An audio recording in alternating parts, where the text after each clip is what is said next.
नमस्कार, times of Swaraj में आप सबों का स्वागत है। मैं हूं संतोष सिंह और आज हम टाइम्स ऑफ स्वराज में एक ऐसी खबर दिखाने जा रहे हैं जिस खबर को लेकर मैं खुद वैचारिक तौर पर साथ नहीं हूं। मेरा अलग ओपिनियन है, लेकिन छात्रों का दबाव है, छात्रों की इच्छा है कि आप अपने प्लेटफॉर्म से भी आवाज़ उठाइए। तो ये मैं आवाज़ ज़रूर उठा रहा हूँ, लेकिन इस आवाज़ को लेकर मैं पूरी तौर पे छात्र के साथ खड़ा नहीं हूँ। लेकिन ये खबर मैं इसलिए बना रहा हूँ कि मुख्यमंत्री अगर कोई आदेश करते हो, मुख्यमंत्री अगर कोई निर्देश देते हैं और वो भी 3 बार, और फिर भी उसका अनुपालन नहीं हो रहा है, तो मेरे लिए ये बहुत ही बड़ी खबर है। अब बात बीपीएससी की परीक्षा में उम्र बढ़ाने को लेकर कर रहे हैं। छात्रों का कहना है कि अन्य राज्यों में, बिहार से बाहर के जो राज्य हैं, हरियाणा है या अन्य राज्य हैं, वहाँ 40 से लेकर 45 तक के उम्र के बच्चों को, वो तो बच्चा तो रहा नहीं, छात्रों को परीक्षा देने की इजाज़त है। मतलब मैक्सिमम एज 40 से 45 के बीच में है। बिहार में 37 है और कोरोना काल में हर राज्य ने परीक्षार्थी का उम्र बढ़ाया, लेकिन बिहार सरकार परीक्षार्थी का उम्र नहीं बढ़ा रहे हैं। इसको लेकर बिहार के छात्रों ने पटना के ज्ञान भवन, गांधी ज्ञान भवन है, उसमें नीतीश कुमार से मुलाकात की। उन्होंने ज्ञापन दिया। नीतीश कुमार ने तत्काल वहाँ पे जो विजय चौधरी मौजूद थे, ललन सिंह मौजूद थे, अशोक चौधरी मौजूद थे, कई मंत्री की मौजूदगी में उन्होंने उस वक्त के जो उनके साथ सीएम सचिवालय के जो सेक्रेटरी थे, उनको उन्होंने आदेश किया कि ये कर दीजिए। महीनों तक इंतजार होता रहा, नहीं हुआ। फिर छात्र दिल्ली चले गए। दिल्ली में पिछले वर्ष जब ललन सिंह का जब उठापटक चल रहा था, तो ये छात्र लोग पहुंच गए दिल्ली। दिल्ली में भी छात्र हैं बिहार के, और नीतीश कुमार से मिलने पहुंच गए। नीतीश कुमार मिल रहे थे, लोगों ने भी मिला। तो नीतीश कुमार ने कहा कि भाई आपका अभी तक हुआ नहीं है। तो छात्रों ने कहा कि नहीं अभी तक हुआ है। तो फिर बुलाया गया कि भाई हमारे साथ जो सिक्योरिटी हेड है उनको बुलाइए, लेकिन वो किसी और काम में लगे हुए थे। थोड़ी देर बाद पहुंचे तो छात्रों से पूछा कि भाई क्या बात है। छात्र ने अपनी बात बताई, कही कि ठीक है, आपका फाइल का मोमेंट हम पता करते हैं और शीघ्र इस बात को होगा। 1 साल उसका भी बीत गया, 2 साल हो गया। उसके बाद विधानसभा में प्रेमचंद मिश्रा और पालीगंज के जो विधायक हैं, दोनों इस मुद्दा को विधानसभा और विधान परिषद में उठाया। सरकार कहा कि भाई हम इस पर तत्पर हैं और शीघ्र हम इस पर निर्णय लेंगे। तो जरा पहले अखबार का कटिंग वगैरह सीएम से मिलने का तो दिखाई रहे हैं, जरा ये भी देख लीजिए कि प्रेमचंद मिश्रा और पालीगंज के विधायक सदन में किस तरीके से सवाल उठाए और मंत्री क्या जवाब देते हैं। संख्या 5 माननीय सदस्य श्री प्रेमचंद्र मिश्रा। तो आया है, लेकिन मैं समझता हूँ इसमें थोड़ी स्पष्टीकरण की आवश्यकता है सरकार की तरफ से। मेरा ध्यानाकर्षण था कि बिहार पब्लिक सर्विस कमीशन में अभ्यर्थियों की उम्र सीमा जो है वो अन्य राज्यों की तुलना में बिहार में अभी भी कम है। उसको बढ़ाकर 40 वर्ष करने की हमने मांग की।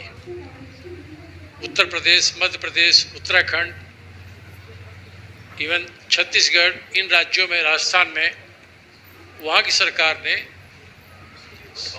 राज्य स्तरीय संघ लोक सेवा आयोग में अभ्यर्थियों के लिए उम्र सीमा बढ़ाई है। अपने यहाँ बिहार में जो एक व्यवहारिक कठिनाई है जो हम सब महसूस करते हैं, प्राय सारे विश्वविद्यालय में शैक्षणिक सत्र विलंब से चल रहा है। कोविड के चलते भी 1-2 साल लोगों का पढ़ाई लिखाई बाधित हुआ था। इन तमाम परिस्थितियों को ध्यान में रखते हुए थोड़ा सरकार को इस पर पुनर्विचार करना चाहिए और अभ्यर्थियों की उम्र सीमा बढ़ाने के बारे में संवेदनशीलता से विचार करना चाहिए। ये अपने राज्य के छात्रों के हितों की बात है। जो परिस्थितियाँ उस अनुरूप में इस ध्यानाकर्षण को लाया था कि सरकार इस पर गंभीरतापूर्वक सोचेगी, लेकिन जवाब वही देगा कि पूर्व से निर्धारित है, ऐसा विचाराधीन नहीं है। विचाराधीन नहीं है तभी तो विचार के लिए लाया गया। इसको विचार किया जाए, सरकार इस पर गौर करे और अपने राज्य के छात्रों के भविष्य को ध्यान में रखते हुए इस संबंध में जो परिस्थितियां हैं उसमें उदारतापूर्वक आप देखें, अपने राज्य के छात्रों का इससे भला होना है। और जो परिस्थितियां हैं, चाहे आप जेपी यूनिवर्सिटी ले लीजिए, पटना यूनिवर्सिटी ले लीजिए, मिथिला यूनिवर्सिटी ले लीजिए, सारे विश्वविद्यालय में सत्र विलंब से चल रहा है। जब सत्र विलंब से चलेगा, पास आउट लोग लेट से होंगे, फिर उनको अवसर कम मिलेगा। अपने राज्य के छात्रों को थोड़ा ज़्यादा अवसर मिल जाए, परिस्थिति बस जो हालत है बिहार में, उसे ध्यान में रखते हुए सरकार को थोड़ा विचार करना चाहिए और उम्र सीमा को बढ़ानी चाहिए। कम से कम संघ लोक सेवा आयोग के परीक्षार्थियों के लिए 40 वर्ष आयु सीमा करनी चाहिए। माननीय मंत्री, सारी बातों को मैंने सुन लिया है। बहुत अच्छा। एक तो है कि जो बिहार पब्लिक सर्विस कमीशन है, आपके पास मात्र 2 मिनट का वक्त है। जी महोदय, बीपीएससी का जो अपर एज लिमिट सरकार ने रखा हुआ है वो 37 साल है। पूरे देश के अंदर बिहार एकमात्र ऐसा राज्य है जहां पे बीपीएससी में इतना कम उम्र सीमा रखा गया है। कोरोना के बाद सभी राज्यों में इसको बढ़ा दिया गया है। 40 साल, 42 साल, 45 साल तक गया हुआ है। बिहार में अभी तक कोरोना से पहले वाला जो 37 साल था वही रखा गया है। इसलिए हम सरकार से ये अनुरोध करेंगे कि बीपीएससी का जो समय सीमा, उम्र सीमा है, उसको बढ़ाया जाए। तो आपने देखा, ये भी कई महीने बीत गए। उसके बाद तीसरी बार इन छात्रों ने अपने विधायक, अपने प्रभावशाली सांसदों से पर दबाव बनाया, तो ठीक लोकसभा चुनाव से पहले मुख्यमंत्री ने मिलने का समय दे दिया। अपने आवास पर जाकर ये छात्र मिले, कहा अभी तक नहीं हुआ है। दीपक बाबू का क्लास हो गया, दीपक बाबू देखिए क्यों नहीं हो रहा है। उसके बाद भी कई महीने बीत गए, अभी तक नहीं हुआ है। कहा जा रहा है कि सामान्य प्रशासन जीआरडी में जो है ये फाइल रखा हुआ है, फाइल बढ़ चुकी है, लेकिन कोई निर्णय नहीं हो रहा है। तो सवाल उठता है कि बीपीएससी का जब सब परीक्षा खत्म हो जाएगा तो निर्णय लेके आप क्या कीजिएगा। तो ये कोई मतलब है कि सीएम बार बार आपको कह रहा हो, सीएम का आदेश है, फिर भी आप अगर नोटिफिकेशन नहीं निकाल सक रहे हैं तो फिर इसको क्या कहा जाएगा, बेलगाम अफसरशाही ना है। कि नीतीश कुमार की बात भी आप लोग नहीं मान रहे हैं। तो छात्रों की जो परेशानी है, हमें लगता है कि बीपीएससी का फॉर्म भराने के लिए अभी निकला है, बड़ा वैकेंसी निकला है। इस वैकेंसी में अगर उन्हें फॉर्म भरने का मौका नहीं दिया गया तो फिर उम्र बढ़ाने के 3 वर्षों का जो लड़कों का जो संघर्ष है, संघर्ष का मतलब क्या रहेगा। इसलिए श्रीमान मीना साहब से उम्मीद करते हैं कि मीना साहब खबरों पर कॉग्निजेंस लेते हैं, मीना साहब तक ये बात पहुँचेगी। और एस सरवन, हम तो भाई सामान्य प्रशासन विभाग के प्रधान सचिव तो वैसे भी अच्छे मिजाज के व्यक्ति हैं, और हमें तो लगता है कि हमारा उनका ट्यूनिंग भी बेहतर रहा है। तो खबरों को लेकर पटना डीएम जब वो थे तो हमारी ट्यूनिंग उनसे रहती थी।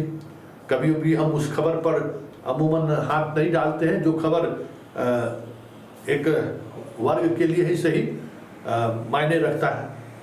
तो हम उम्मीद करते हैं दोनों सामान्य प्रशासन विभाग के प्रधान सचिव और चीफ सेक्रेटरी से कि मुख्यमंत्री के आदेश का अगर अनुपालन नहीं होता है तो फिर इस सरकार का मतलब क्या है।